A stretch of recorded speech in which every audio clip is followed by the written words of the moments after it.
Doesn't look like anyone's been here. What's that smell? This officer is, unknowingly, reacting to the decomposition odor coming from Craig Thetford's hidden body. Police have been searching for him for months with no success, and even now, with the foul odor in the air, they still have no idea he's buried only feet away. Is that dirt or is that blood? This is the only way I've been able to have any communication with you, and I don't even know if it's him. I wouldn't even know where to start looking. There's some weird going on.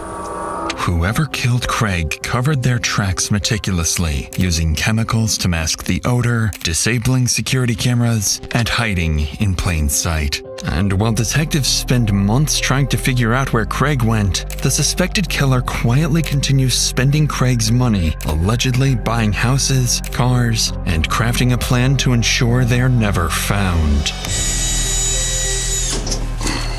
Holy smokes. Well, I want to say something else, but I don't want to implicate her.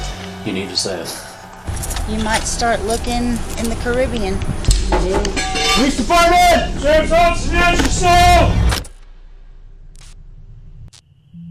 It's a late May evening in Cloudcroft, New Mexico. Tucked among wooded acreage and mountain terrain sits a 2,000 square foot property owned by 60-year-old Craig Thetford. He lives inside this large 3-story house with his wife Dina. The Thetfords enjoy a comfortable lifestyle thanks to Craig's roofing business. They own multiple residential properties and frequently take luxury vacations. But a few months ago, something dark took place inside the Thetford household, and it went unnoticed for weeks, until May 2025, when the Otero County Sheriff's Office receives a disturbing call. Communications on a recorded line. How can I help you? Who would I talk to have a wellness check done on an individual? That would be me. What's going on? His name is Craig Thetford. Everybody here in Texas has been trying to get a hold of Craig for nearly 2 months. Okay. We can't get a hold of his wife. We're really concerned about him because this is not like him. He always answers his phone or calls back. Even his family here hasn't been able to get a hold of him. Nobody can get a hold of him. On the line is Larry Scott, requesting a welfare check on his friend. But something about this call is different. As Larry explains, nobody has seen Craig or his wife for months. A detail that's highly unusual since most missing person reports come within days. Following this, officers are dispatched to the address to conduct a welfare check on the Thetford couple. Once they pull up to the long driveway and step out into the mountain air, they can sense something is off about this place.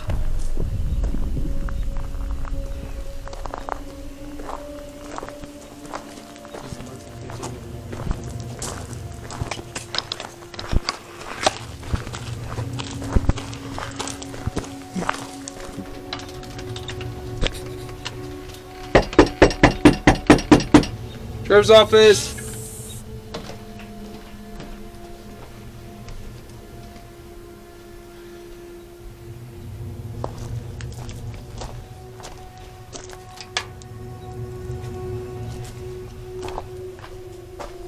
Can you see anything through the windows? Yeah, I got a pretty good look through the windows. Doesn't look like there's anyone in there. As officers walk around the residence, they notice the sheer size of the property, with multiple carports and outbuildings. Lights are on throughout the home itself, but strangely, no one answers the door. Looking through the windows, one officer notices several boxes stacked, suggesting that the couple might be in the process of moving or had already left. As another officer circles towards the carport, he hesitates. There's something odd about the air around him. I got a pretty decent security camera on the back. Doesn't look like anyone's been here. What's that smell? Coming from the carport, a faint, strange odor drifts through the space. But up in the mountains, with wildlife and wooded terrain, unusual smells aren't uncommon, so the officer brushes it off and moves on. With the home appearing vacant and no immediate signs of foul play, cops call it off and leave with the impression that the Thetford couple likely moved out and simply forgot to inform their friend Larry. Unknowingly, officers are walking away from the first signs that something far more sinister is at play. The next day, things begin to shift into something more serious as police receive a second call about Craig. However, this one carries more concerning details than the last. Telecommunications on a recorded line. How can I help you? Okay, this is going to seem really, really strange. About 4 months ago, my grandpa had went off the face of the world, and he's a volunteer firefighter up there. He loved to do it. He talked to me about it all the time. And so I'd like to place a wellness check. But the only person that said she's talked to him in 4 months is his wife, and apparently now they're getting a divorce. He's doing a whole bunch of stuff, but I don't believe it. It's not my grandpa. It's just really strange. What's his name? Craig Thetford. And what's your name? My name is Cody Gibson, and I'm his grandson. His wife is supposedly in Texas getting a divorce. With yet another welfare check request from Craig's grandson Cody, a clearer timeline begins to form. It now sounds like Craig hasn't been missing for 2 months as previously believed by his friend. Instead, he hasn't been seen for over 4 months, which is even more alarming. Additionally, the reason no formal missing person report was filed starts to make sense, as Cody goes on to explain that his grandfather's wife, Dina Thetford, has been telling everyone that Craig is in Mexico with another woman after filing for divorce. A story that doesn't sit right with Craig's grandson. Following this second call, Otero County Sheriff's deputies are dispatched back to Craig's house. This time, instead of simply knocking and leaving, they widen the scope. If Craig and his wife aren't inside the house, maybe someone nearby has seen or heard something. So deputies begin canvassing the surrounding properties, a decision that will quietly kickstart an investigation into what may become one of the most elaborate and twisted homicide cover-ups they've ever handled. Deputy Pintor with the Sheriff's Office. By chance, have you seen your neighbors over? No, sir, I hadn't. I've been really worried about him. Okay. Since January. And we were real good friends and everything. Okay. And we were both on the James County Fire Department. Mm-hmm. And then come January, there was just no contact. No contact at all come January? I got him. I was on the James County Fire Department there for about 5.5 years. Mm-hmm. And when he moved up here, I talked him into it. Okay. And I mean, we were real good friends and everything. Yeah. And then Josh over here, we got him on the fire department. Josh and Heidi here would know more information about them because I know. Do you know what the address is over there? It's just that A-frame right there. This one right here? Yeah, this one right here.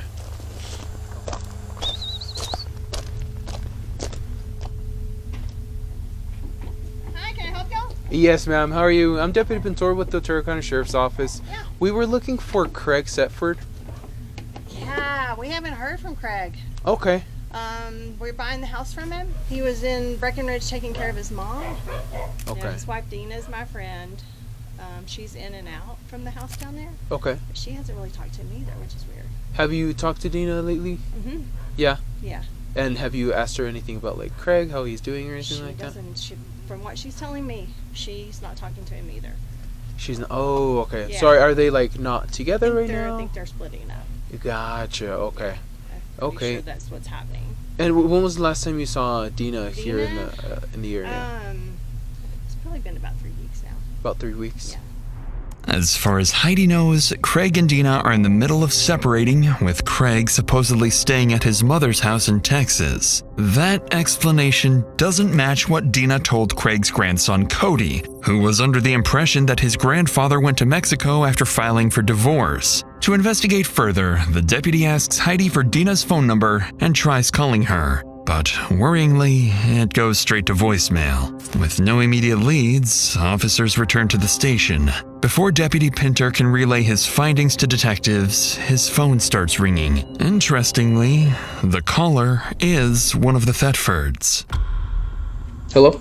Hi, I missed a phone call. Yes, ma'am. How are you? This is Deputy Pator calling from the Otero County Sheriff's Office. I was calling in reference to your husband, Craig. It seems that he hasn't been in contact with a lot of his family and some of his friends. Right, yeah.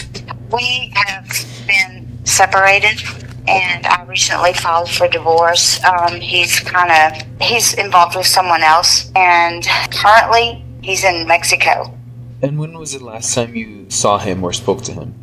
Before he left. Would you have an estimate, was it 1 week, 2 weeks? First of the month. First of the month. And you saw him in person, correct? Yes, Okay. He was packing, yes. Where was this at? Was this at your residence on Heatherway? Yes, he has moved out. And where are you currently staying at? I'm at my mom's in Texas, Seymour, Texas.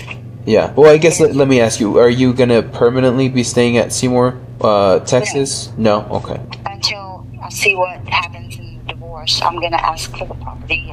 Okay. I mean, I don't think he's missing. On the line is Dina Thetford, clarifying that her husband is actually in Mexico with another woman. The same story she told Craig's grandson, but different from what her neighbor reported. Naturally, this drastically complicates the investigation, as locating a missing person in another country is exponentially more difficult. But during the phone call, Dina also goes on to explain that she suspected Craig of cheating on her for nearly a year before confirming the affair a couple of months earlier. Now she's staying with her mother in Texas, but plans to return to New Mexico and fight Craig in court to keep the property for herself. The deputy confirms Dina's current phone number before ending the call. Aside from the inconsistent story about Craig's whereabouts, police have no reason to believe Dina is hiding anything. But that is about to change. I tried to warn Craig. She did state if I could kill Craig and get away with it, I'd do it. My mom's crazy. She's tried to kill me before. In the days that follow, Craig Thetford is officially entered into the FBI database as a missing person, and the case is assigned to Detective Bobby Curtis with the district's Major Crimes Unit. As Curtis begins digging into the couple's background, one detail immediately stands out. Craig is Dina's fourth husband. She had already been married 3 times before, and those relationships seemingly ended under troubling circumstances. So Curtis decides to call the people who might know Dina best, her ex-husbands. And what she's about to hear may not just explain where Craig is, but also what really happened to him. I got a voicemail from you about an hour ago, I guess. I was calling to see if you had a minute to talk to me about Dina. I was married to her 30 years ago. I called her demon-possessed one time and about drove her crazy. I was told there was possibly a time when she had tried to run you over with her car. I would probably say that's more her drug-addicted or alcohol-addicted state that she gets that way. And that's the best time to leave her alone is when she's that way. I think that's how we both survived for 10 years. Hello? Hi, is this Scotty? Yes. Hi, it's Detective Curtis. First, let's go ahead and start with why did you guys end up getting a divorce? Because she's crazy. She is what they classify as a binge drinking alcoholic. Whiskey turns her evil.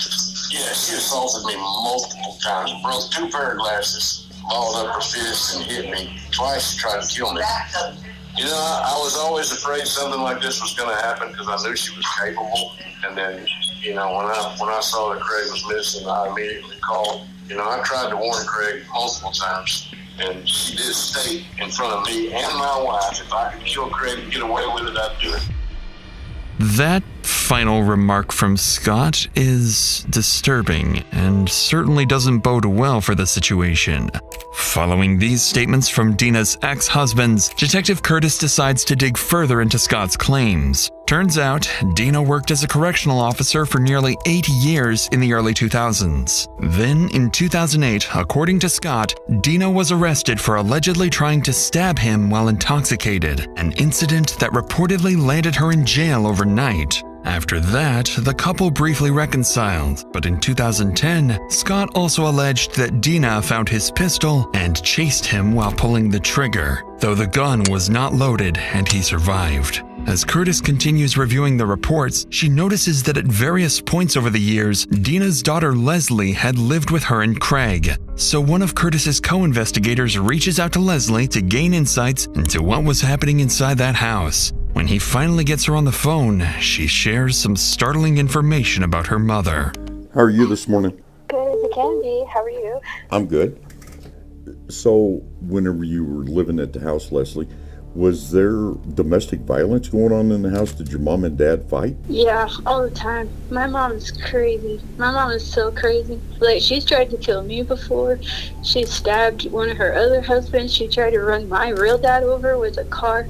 She had my sister hogtied and thrown in a car and, like, shipped off one time. So, was your mom abusive to you? Yep, to everyone, pretty much.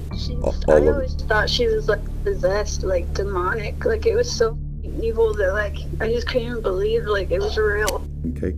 At the time that you were there at the house, did your mom and dad drink or use drugs? Either one of them? Yeah, she's an alcoholic. She's always been. She also does other drugs, and I think she might have poisoned him or been trying to poison him or something, like messing with his medication or something.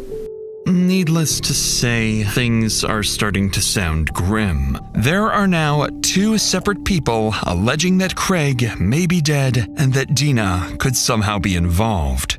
With this troubling development in mind, Detective Curtis moves on to review the couple's recent financial activity, and this is where things become very peculiar.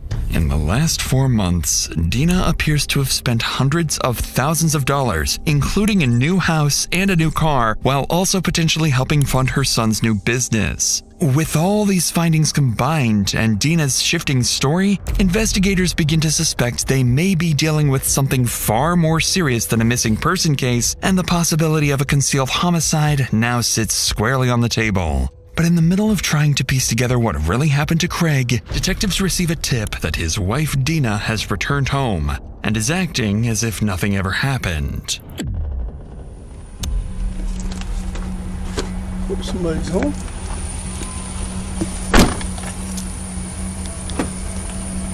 Following this, Deputy Roger Schoolcraft is sent to check if Dina returned home and can provide any answers. In a few seconds, he will come face to face with the one person investigators now believe may be their prime suspect. But before we get to that, if you're like me, you probably want to save money and have your money actually work for you, without overcomplicating things or constantly thinking about it. That's where our video's sponsor, Chime, comes in. Chime is the most loved banking app that makes saving simple, especially with their high-yield savings account. The national average savings rate is 0.39% APY, which is basically nothing. But with Chime's high-yield savings account, you earn up to 3%, about 7 times the national average. To put that into perspective, if you had $5,000 in a regular savings account, you'd earn about $20 in a year. But with Chime's savings account, that's closer to $150 in a year. Real money that can actually go towards something you want. Chime also makes saving easy to automate. You can send part of your paycheck straight to your savings, or you can turn on roundups so spare change from everyday purchases goes straight into your account without you having to think about it. There are no monthly fees or minimum balance requirements, so more of your money stays yours. And unlike some savings accounts, your money isn't locked up. You can access it anytime. Right now, Chime is offering up to a $350 bonus, yes, up to $350 when you open a new Chime account through my link, chime.com/insanity, or just click the link in the description below or scan the QR code on screen. With that said, let's get back to Deputy Roger, who's on the verge of hearing a story that may explain why Craig truly vanished.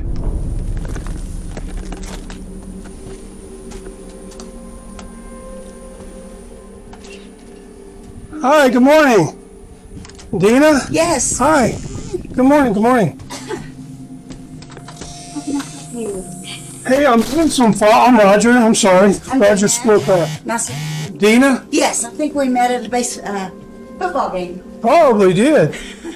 I'm trying to do some follow-up on Craig. And I thought maybe I could meet with you, and maybe you could try to kind of help me, give me some information. And what, can we sit somewhere? Or? Come over here. All right. Kind of chilly. I know.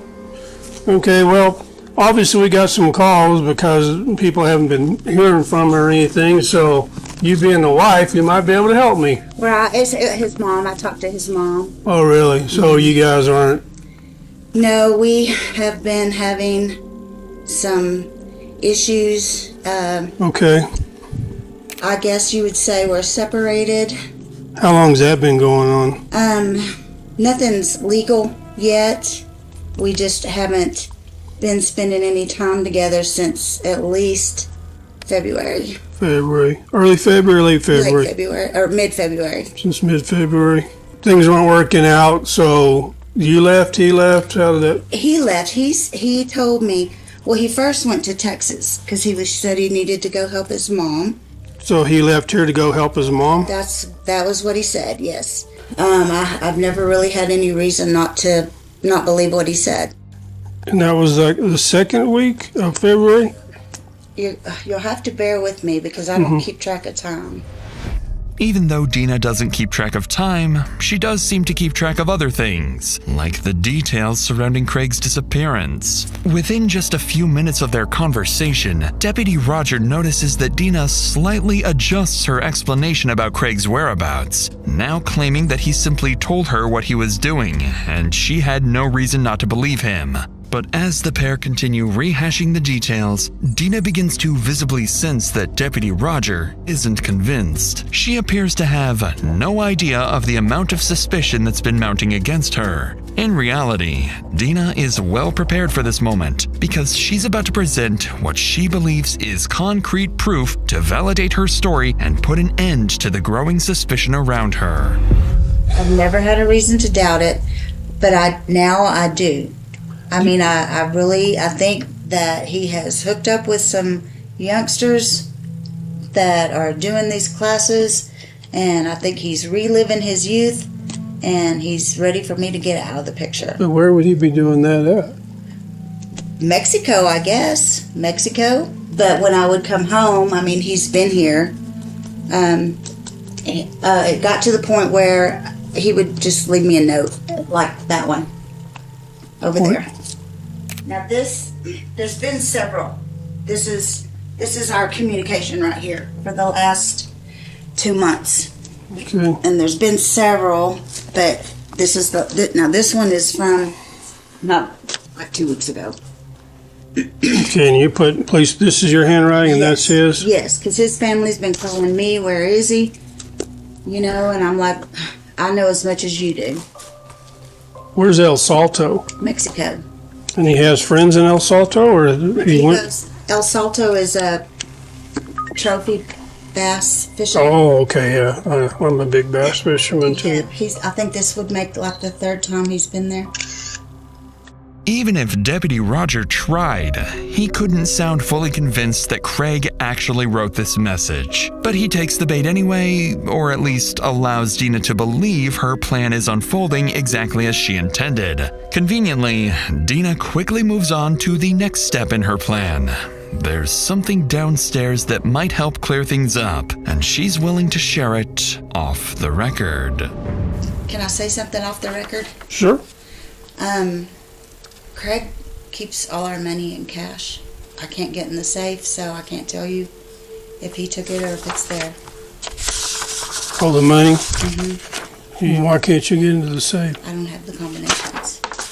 Was that an issue between the two of you? They wouldn't let you have access to the safe? It wasn't an issue with us, but it was an issue with his first wife. Well, she was stealing money from him or what? Okay, I understand now. And how much? $1.5 million. Could you show me where that safe is? Yes. Okay. That's a substantial amount of money by anyone's standards, and Deputy Roger is beginning to suspect he may already know why Craig suddenly vanished. Even though Dina claims she can't access the safe, Roger will soon discover that this, too, might not be true. But since Dina brought up the money unprompted, Roger recognizes an opportunity to dig deeper and decides to take it. I'm sorry. You got me? I've got a bad knee. I'm apologizing. Well, we could do no, that's the good. ground weight. No, just getting old. I feel you. Holy smokes. Big house. Yeah, it is. Too big for two people. It's way too big. This is the bottom floor here? Or? Yes. Okay. I'm sorry. Oh, that's cool. Right? Huh. Yeah, good Lord. That cost a penny. Yeah, that was my present, and now I don't know if I get to keep it. Yeah. This one and this one. Oh, there's two of them. Yeah. So you don't have the combination for either safe? No. No, I just... You didn't keep it written down anywhere, or you don't know? Okay. As Roger checks the safe, he has no idea that he is standing in the very spot where Craig's body remained for days before it was eventually moved and hidden. None of that is apparent in this moment, so the two head back upstairs after taking a quick look. By this point, Roger feels he's heard what he came for and then some. But before leaving, he decides to share a small surprise he's been holding back. Have you been married before too? Or? Oh gosh, yes. Okay. Oh gosh, yes. Yes. Why do you say that? Well, because it seemed to be a regular occurrence. Oh, I'm sorry. No, it's. I'll make it a joke. Yeah, I mean, it took me a long time to figure out I'm the common denominator. Mm-hmm. So. How many times were you married? He is my fourth. Your fourth? Okay. Yes. I don't know, just a little history of me. I'm actually a retired police officer. Mm-hmm. Came back to work about 2 years ago. I got bored sitting at home. But the vast majority of my career, I worked in investigation, CID, homicide unit in Albuquerque. Mm-hmm. So that's most of my career has been doing that. Deputy Roger leaves little room for doubt, subtly making it clear that he is, in fact, investigating a possible homicide. Even though Dina tries to appear nonchalant, her face tells a different story. She looks visibly taken aback by the idea that a homicide detective is now sitting in her living room, and the timing of Roger's reveal couldn't have been more deliberate, coming right after Dina seemingly acknowledged that she's the common denominator in her previous failed marriages. With the surprise revealed, Roger wraps up the conversation and heads out, leaving Dina with a clear implication that she may now be a prime suspect in the possible homicide of her husband, a thought that will soon begin to consume her. At the same time, Roger walks away with something else he believes he identified during the hour-long interview, a possible financial motive behind Craig's disappearance, as well as an even stronger suspicion that he may have just been speaking with the alleged killer herself. Before heading back to the station to relay his findings, Roger's relentless instincts get the best of him. With more than 2 decades of experience and having handled a case with eerily similar circumstances that later turned into a homicide, he can't shake the feeling that something isn't right. So instead of leaving right away, he decides to stick around the neighborhood and speak with people who live nearby. A move that will not only fuel Roger's growing suspicions, but also reveal some new details police hadn't fully heard before. What are you doing? Hey, you. Roger Schoolcraft, we met. Yeah, I was at school. You want to go here? We can come up here. Will a dog bite me? No. Oh, okay. There. Just a good barker. What, do you know anything on the last time you saw him or talked to him? No, it's been a while, and there's some weird stuff going on. Yeah, for sure. And I don't want to. I'm not trying to implicate anybody. From what it sounds like in the past, whenever those two get when I say those two, Craig and Dina, they get together, and you mix in a little bit of alcohol. Things get a little bit flammable, or can be. And Craig said, if anything ever happens to me out on one of these calls, Dina has a combination to the safe, and I keep an envelope full of money in it. And this is the only way I've been able to have any communication with him, and I don't even know if it's him. Wonder who he supposedly went fishing to Mexico with. See, we had a call like this a long time ago. Long story short, turned into a murder. But she was staying in the house 3 weeks after she'd murdered him, and she drug him out in the back porch and covered him up with a tarp. Kind of rings the same deal. Same story, all he went on a fishing trip. Well, he kept not showing up for work, and people were calling. So he's really nowhere to be seen. No, ma'am, he's nowhere to be I think found. everything anymore. we've been told and heard is... I wasn't sure how you... And I want to say something else, but I don't want to implicate her. You need to say it. When we first moved here, we were just having conversations, and she was like, and she didn't say she'd kill him, but she was like, if it happened, you know, I'd be okay with it, kind of to that effect. Mm-hmm. By now, the pattern is becoming impossible to ignore, and it seems like everyone familiar with the couple is thinking the same thing.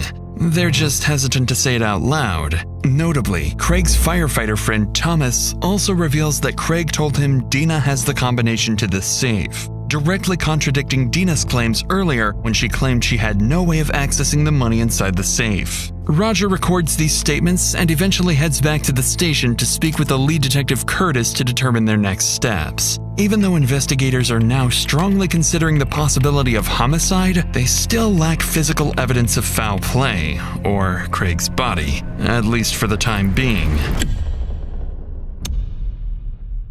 5 days after his initial visit, Deputy Roger returns to the Thetfords' house to follow up with Dina. They still haven't been able to reach Craig, and the situation is looking increasingly grim. But this time, something different awaits Roger. As he arrives and steps out of his car, he notices something unsettling on the ground. Uh-oh.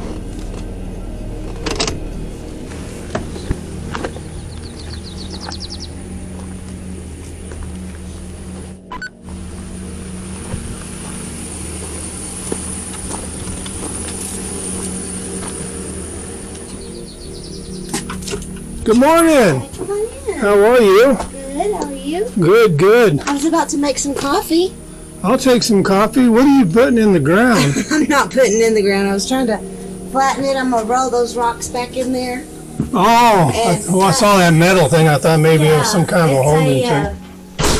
It's an above ground gardening. Oh, yeah.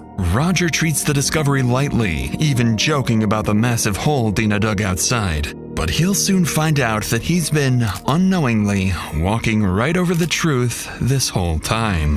What's he close to? Was he close to any of the females at all? He's nice to everybody. I mean, everybody adores him. Yeah. You know, we were going to church, and everybody just loves him, and the neighbors, he would do anything for anybody. So none of these neighbors had a gripe with him or an issue with him. It's just so unusual for somebody just completely pop off the radar. Just poof, they're gone. Well, it's a mystery. I just keep thinking he's maybe got an enemy that we're not aware of, or somebody that felt like they had something to gain. I think, you know, if I had just left when he told me to, then none of this would have happened. With this statement coming directly from Dina, she has effectively pointed the finger at herself. Whether she realizes it or not remains to be seen. With the remainder of the conversation yielding no new leads, Roger wraps up his second visit and heads out, still empty-handed. But as he leaves the property, Roger has no idea that this might be the last time he ever sees Dina alive. In the following weeks, things begin to escalate dramatically as Dina appears to have vanished. Any phone calls from detectives went straight to voicemail, and police were unable to locate her. Investigators also caught wind of rumors alleging Dina was talking about fleeing to Jamaica or taking her own life. However, there's a huge development that's about to happen today. Because sometime in the afternoon, an old co-worker of Dina from her prison job calls lead detective Curtis with an explosive tip. Hello? Hi, is this Andrew? Yes, ma'am. This is Detective Curtis with the Otero County Sheriff's Office. I had a message that you had called. Yes, ma'am.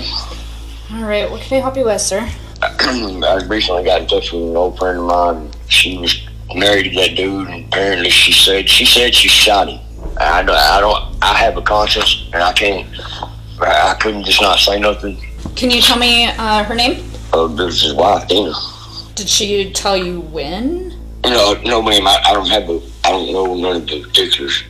What everyone has been anticipating this entire time has finally come to fruition. Seemingly straight from Dina herself, according to her old friend Andrew. However, without a body or hard evidence, Detective Curtis can't obtain an arrest warrant or press any charges. But not long after this call, another development takes place. This time, police catch wind that Dina was at her mother's house in Texas and attempted to take her own life. Detective Curtis realizes how quickly and dangerously the situation is escalating. If Dina manages to flee, or worse yet, takes life, they may never find Craig's body, and the case is doomed to go cold. With that possibility looming over the case, Curtis decides to act fast. She obtains a search warrant for Craig's house and begins coordinating with the Major Crimes Unit to execute the search, find Dina, and, more importantly, uncover Craig's body. As coordination is underway, Curtis sends a group of detectives and heads out to Dina's mother's residence. She needs to figure out why Dina is trying to harm herself. So watch this if they get stuck in here. Hi, Mary. I'm Detective Curtis with the Sheriff's Office in New Mexico. Is it okay if I come in? Sure. I understand that these guys updated you on why we're all here. Yes.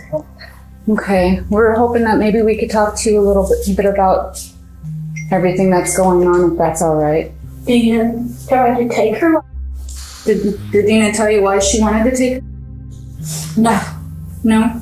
Did she have a method she was planning on using? I don't know. She didn't say that? I knew she was real depressed. But I didn't expect any of this. About how long has she been back here? She started coming back off and on. I think it was maybe, I'm not sure. Dina's mother is visibly shaken by the thought of her daughter harming herself, but she can't explain why Dina would take such drastic action. Detective Curtis wraps up the interview and gathers possible addresses for Dina's acquaintances, hotels, and hospitals where she might be. They need to find her before she can do something irreversible. Hours later, back in New Mexico, the Major Crimes Unit is briefed and the coordination is in full effect. Detective Curtis and Deputy Roger, along with a group of officers, make their way to the Thetford property, hoping to find at least one of the two alive.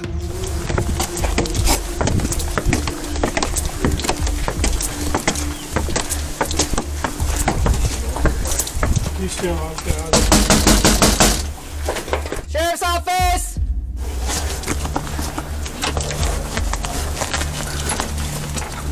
Is there a code spot? No. Let me check these other doors. No. This one's already been forced. It's already been what? Huh.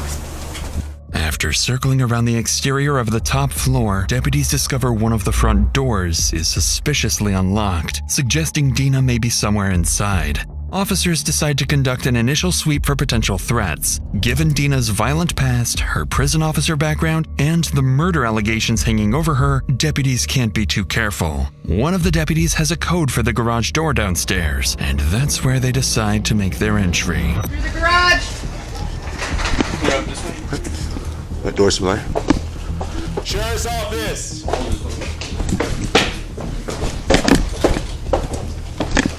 Clear. Locked. There's there. There's 2 doors to the left. 2 doors. We're gonna open this. Stairs. I got stairs. What's it? You got stairs? If you want, so there's another door on this other side. You want to check that door, and I'll go upstairs.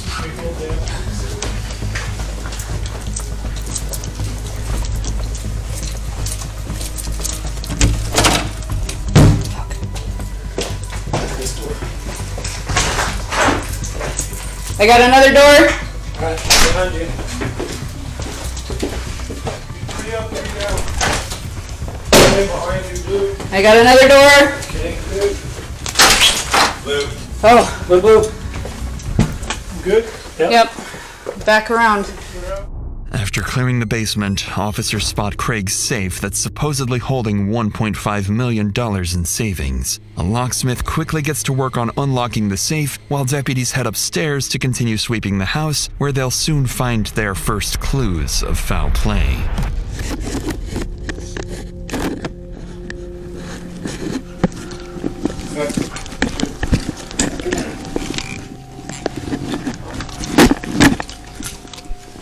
Blue.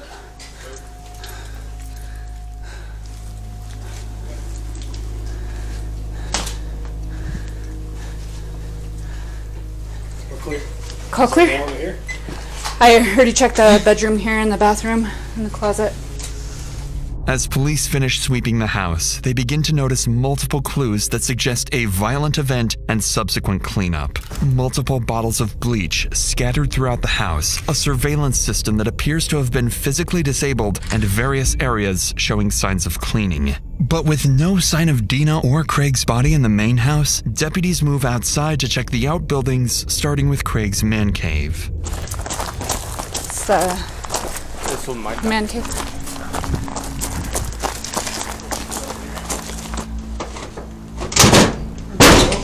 Good job, gentlemen. Police department! Sheriff's office, announce yourself! Search warrant! Looks like you have an upstairs.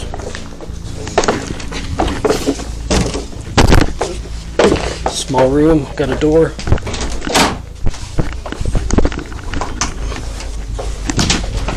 Small room coming out. Okay, small room. Light it up. Clear. Clear. So I'm looking to see if there's any cameras, but I haven't seen. There's cameras on the back side of this house. Yeah. Which is good if we find anything. I'm sure she destroyed it if there was any. Is that dirt? Where's that blood?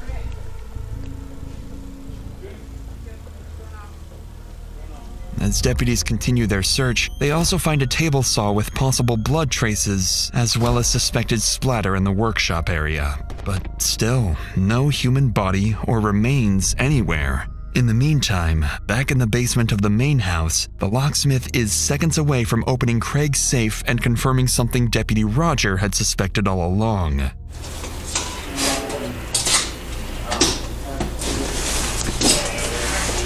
Let me get a photographer over Where do here. you guys want us? Over Just here in the corner?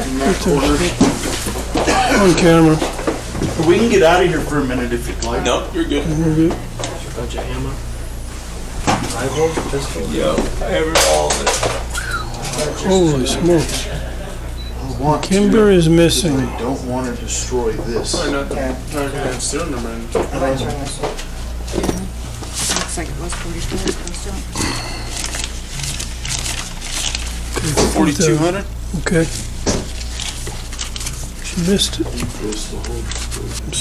Yeah. 10,000, 4,200, 70,000. 84,200 right here. The total amount Deputy Roger counts is far less than the $1.5 million Deanna had told him was inside just a few weeks ago. The missing money further supports investigators' speculations that Craig's been dead for a while, and that his wife has been burning through his money. The area is vast, and if Craig had been buried somewhere beyond the property, finding him could take months or longer. What officers don't yet realize is that Craig's body has been hidden in plain sight the entire time. As the search continues, a detective back at the police station gets a call from someone all too familiar with Dina, her daughter, Leslie. The last time the detective spoke with Leslie, she revealed startling allegations about her mother's behavior during the time they lived together. This time, however, Leslie has critical information to share. Details she and her siblings supposedly knew for a while, but she's the one who finally decided to talk. Randy, it's Lizzie, and I have Leslie on the line. So I told her that I kind of filled you in, but I was going to let you ask her any questions you might have. Okay. Hi, Leslie. How are you this morning? Oh, you know. Hanging in there? Yeah. Well, good. So, Leslie, can you tell me what your mom told you? It was just like everyone was being so weird, and I knew something was going on, but nobody would tell me anything. Well, long story short, she said she was gonna, and then she came to see me one last time, and she wanted to see my son, her grandson, one last time, and then she told me what happened. What did she tell you happened? That Craig pushed her down the stairs, and she shot him, and he fell into the pool room. She left him laying there on the floor for like a day, 2 days and a half, and then she wrapped him up, I don't know, rug, plastic wrap and stuff, and then they tied that up with a tractor, and they moved him with the tractor to the carport. There's 2 carports over there, and I kind of have the feeling that he's probably in the one by the bunkhouse where he used to park, like underneath the tractor, or like something parked on top of him. Like it might be like they might have dug like a little hole or something. It's like a hidden in plain sight type of thing. So why do you think your mom called you? Well, I was the last one to find out. My other siblings had already known for a long time. She said she wanted to like unburden herself. All my siblings and everybody was like acting so weird. Then my sister was crying and everything, and she asked me to come to her house to see her. So I went to her house, and then after I got back from there, like everyone cut contact off with me, and I haven't talked to them since then. And just like that, Leslie seemingly cracks the case, giving investigators the breakthrough they've been looking for. The deputies back at the residence are informed that Craig's body is hidden on the property. Based on Leslie's tip, they move to conduct a thorough search of the detached metal carport west of the house, where investigators will discover that the truth has been hidden in plain sight all along. In the carport, next to the tractor, officers spot a large pile of cardboard boxes, rugs, soil bags, and other items stacked to hide something underneath. As they clear the pile, black plastic sheets become visible, and inside, they discover a human body concealed beneath materials to hide the foul odor. After transporting the body for an autopsy, doctors estimate it has been deceased for weeks to months, consistent with a January killing. 3 or 4 gunshot wounds are found on the left side, including one through the heart, classifying the death as homicide. After using fingerprints, the body is positively identified as Craig Thetford. With this tragic discovery, an arrest warrant is officially issued for Dina, and multiple units in both New Mexico and Texas are informed to be on the lookout for her. A few hours into the search, officers in Texas receive information from Dina's mother, Mary. She tells them that Dina is at Red River Hospital. Officers quickly arrive at the hospital where they find Dina alive and unharmed. She's taken into custody without incident. As she's transported to the station for questioning, Dina remains calm and cordial, almost as if she's been expecting this moment for months. Detective Curtis now has a body and what she believes enough evidence to pursue homicide charges. But there's one final question she doesn't have an answer to yet. Why was Craig truly killed? William Lindowski, with the District Attorney's Office out of New Mexico. Sorry. I'm Detective Curtis with the Otero County Sheriff's Office.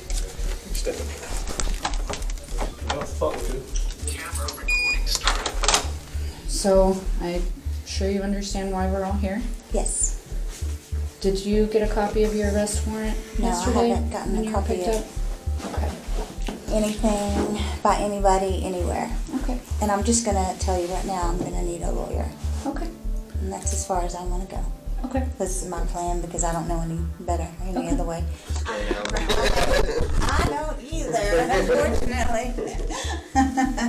They don't let me get very close. As fate would have it, Detective Curtis won't get the answer she hoped for, as Dina invokes her right to a lawyer, effectively ending the interview. Following this, Dina is booked into jail without bond for first-degree murder and tampering with evidence. And while the why of Craig's death remains unanswered, the investigation continues.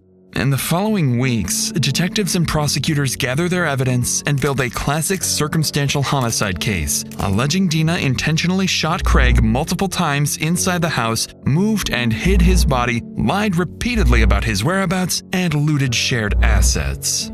Prosecutors believe what they have will lead to a conviction, with the main open question being whether the jury finds first-degree murder or a lesser homicide charge. As of March 2026, Dina Thetford's case is still in the pretrial phase, and she remains innocent until proven guilty in court. She faces life in prison with the possibility of parole after 30 years if convicted of first-degree murder, or 18 years if convicted of second-degree murder, plus additional time for the tampering charge.